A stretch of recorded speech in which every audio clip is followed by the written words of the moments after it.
The four virtues of masculinity. That is what we're going to be talking about today. We're going to talk about strength, courage, mastery, and honor. And I want to give credit to a gentleman named Jack Donovan. He wrote the book called The Way of Men. He is the one who came up with the four virtues. I am just going to put them in a biblical framework where identity in God allows us to embody these virtues. So for starters, our identity before these virtues is vital. Because before we can talk about strength, courage, mastery, or honor, we have to talk about that identity. I hammer identity. Because without identity, any behavioral change is only temporary. And a man who does not know who he is will not embody any virtue consistently. Because virtues are not personality traits. They are expressions of your identity. So if your identity is unstable, your virtues will be unstable as well. God is the anchor of masculine identity. A man rooted in God can stand firm because his identity is not dependent on circumstances. A man's identity is not in approval, money, comfort, reputation. His virtues will collapse when pressure comes. Psalms 27:1. The Lord is my light and my salvation. Whom shall I fear? The Lord is the stronghold of my life. Of whom shall I be afraid? David, his courage did not come from his personality. It came from his identity being anchored in the Lord. So when God is your stronghold of life, fear loses authority over you. My question for the listeners, if your identity was stripped away from you, your job, your success, your reputation, would anything solid remain? Let's go over virtue number one, strength. Now, strength is more than just your muscles. It's your capacity to bear weight. And there are three types of strength we got to cover: physical strength, mental strength, and emotional strength. Now, I'm going to continue to read Psalms 27, 1-3. The Lord is my light, my salvation. Whom shall I fear? The Lord is the stronghold of my life. Of whom shall I be afraid? When the wicked advanced against me to devour me, it is my enemies and foes who will stumble and fall. Though an army besiege me, my heart will not fear. Though a war break out against me, even then I will be confident. He's displaying all three of these virtues within strength: mental, verse 1, physical, verse 2, emotional, verse 3. Now, when you embody these, God's designed for men with physical capacity for protection and labor. That is intentional. That strength creates safety. A weak man cannot defend peace. A strong man can instill peace. He can ensure peace. Okay?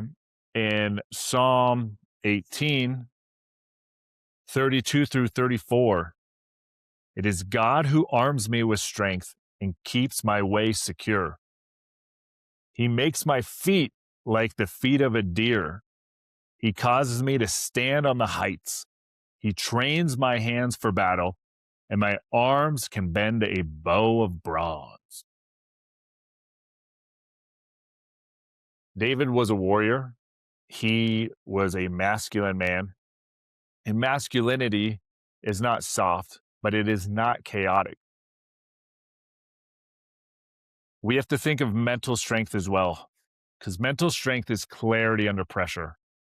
A man who loses clarity, he is not able to lead. When we think of another Psalms 112:7, he is not afraid of bad news. His heart is firm, trusting in the Lord. So mental strength means you did not collapse when the circumstances shift,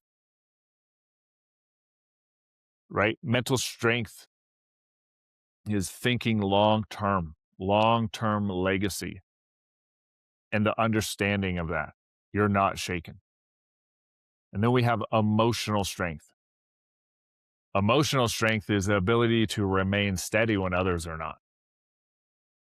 And men are often taught two wrong opinions: emotional suppression and emotional chaos. And when we go back to Psalms 27, 1-3, though an army besiege me, my heart will not fear. Though a war break out against me, even then I will be confident. There are enemies at the gate. And even then, he is going to be confident in him and himself. So the strength in there is the ability to regulate yourself. That is a power. Think about Jesus in Luke 4:28-31. All the people of the town drove him to the brow of which the town was built on to throw him off the cliff. Yet he walks through the center of them and went on his way. There's no talking about drama. There's no panic, right? It's just his presence and authority. He has a mindset that allows him to demonstrate his physical strength. I'm willing to just walk right through. His mental strength, knowing who he is, and his emotional strength in that moment, not giving in to the pressure or threats. When we embody our identity in the Lord, our identity in God, our identity in Christ, Yahweh, whatever term resonates with you, you can fulfill these virtues, the virtue of strength, mental, physical, and emotional. So my question for you is, when tension rise in the home, are you the center of the chaos, or do you bring calm to the storm? Now let's talk about virtue number 2, which is courage. Courage is action, not out of fear or anger, right? We're not trying to create an avoidance. So in Joshua, anyone who's ever read the Bible understands that in the book of Joshua, it is very clear. Joshua 1:6 all the way through 9. Be strong and courageous, because you will lead these people to inherit the land I swore to their ancestors to give them. Verse 7. Be strong and very courageous. Be careful to obey the law my servant Moses gave you. Do not turn from it to the right or to the left, that you may be successful wherever you go. Keep this book of the law on your lips. Meditate on it day and night, so that you'll be careful to do everything written in it. Then you will be prosperous and successful. Have I not commanded you? Be strong and courageous. Do not be afraid. Do not be discouraged, for the Lord your God will be with you wherever you go. And then verse 18, you can skip all the way to 18, ends with me. Be strong and courageous. Right? God did not command Joshua to just feel courageous. He commanded him to act courageously. Men often wait until they feel confident, when biblical courage happens before that confidence arrived. It is part of who we are. It should be ingrained in us. Think of David and Goliath. David did not wait for consensus. You have to remember in that story in 1 Samuel, they were waiting 2 weeks for someone to challenge the Philistine of Goliath. David comes along, and his identity in the Lord gave him the strength. And he was so courageous. He did not want armor. He did not want a sword. He knew who he was as a man and who he was as a man of God. And he ran at Goliath. He ran at Goliath. He didn't go over there and be like, you know what? Actually, I'm going to kind of talk myself out of this. Why don't we do some peace talks? No, the deal was the winner was able to enslave the other group and vice versa. Okay. So Psalms 23:4. Even though I walk through the valley of the shadow of death, I will fear no evil. David does not say the valley disappears. He says fear loses authority because God is present. So where in your life do you know what needs to be done but haven't acted? Now let's go to virtue number 3, which is mastery. Mastery is your skills. What skills do you provide? Are you continuously working on those skills for the benefit of your family, your community, and or your tribe? And are you continuously leveling up on those skills? Can your community, your tribe, your family continuously rely on you and your skills? Or are you dead weight?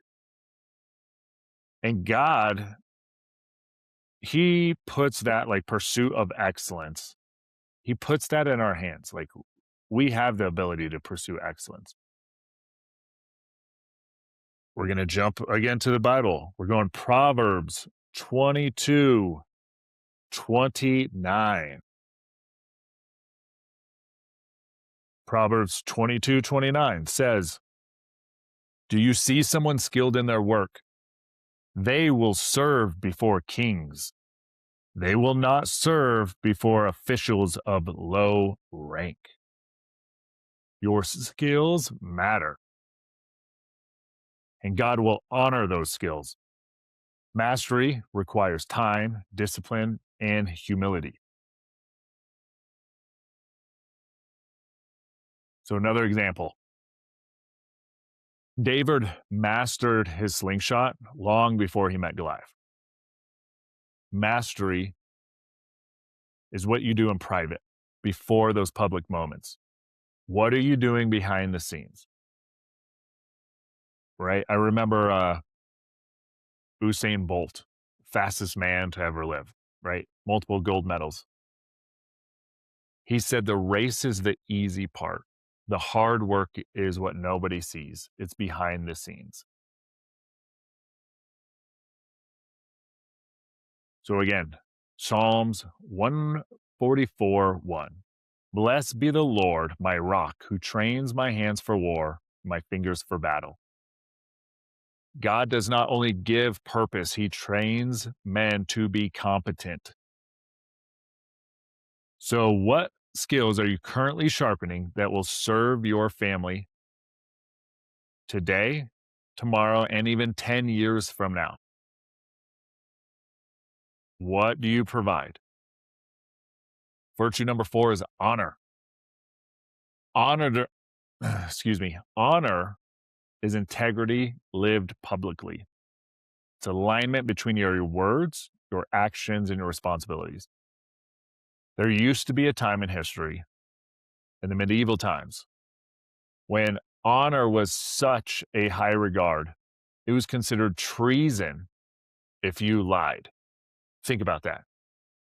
It was considered treason if you lied. Now, treason is going against your nation or state. Pretty sure that was a death penalty. And yet, too many men, their word means diddly squat, doesn't mean shit. Psalms 15:1 through 2. O Lord, Who shall dwell in your holy on your holy hill? He who walks blameless and does what is right and speaks truth in his heart, right? It's not necessarily reputation, but reputation is what people think of you. Honor is who you are when no one's watching, right? Everyone can lean on you. Again, in your tribe, community, or family, do they know when you say something you're going to follow through and it will happen? We got to think another example. David refused to kill Saul even when he had the opportunity, even when he was being persecuted by Saul, because he was loyal to the kingdom. He kept his word. So we have to remember honor also can restrain quote unquote power. What do I mean by that? That strength without honor is tyranny. Courage without honor can be reckless. Mastery without honor can become manipulation. So here's what we got to work on together. We have to work on living out these virtues, being grounded in our identity so we can live out these virtues. And we have to remember that King David, now, yes, there are flaws. He is not perfect because he is not God, but he's embodying a full spectrum of strength, courage, skills, and honor. And it all flows from the confidence he has in his identity in God. When you embody these, you will be desired by other men to be part of their tribe. Your family is going to be able to lean on all those virtues and they're going to feel safe and secure. Because when you have these virtues, you're going to be in your most masculine form, which allows your wife to be in her most feminine, soft, peaceful, nurturing.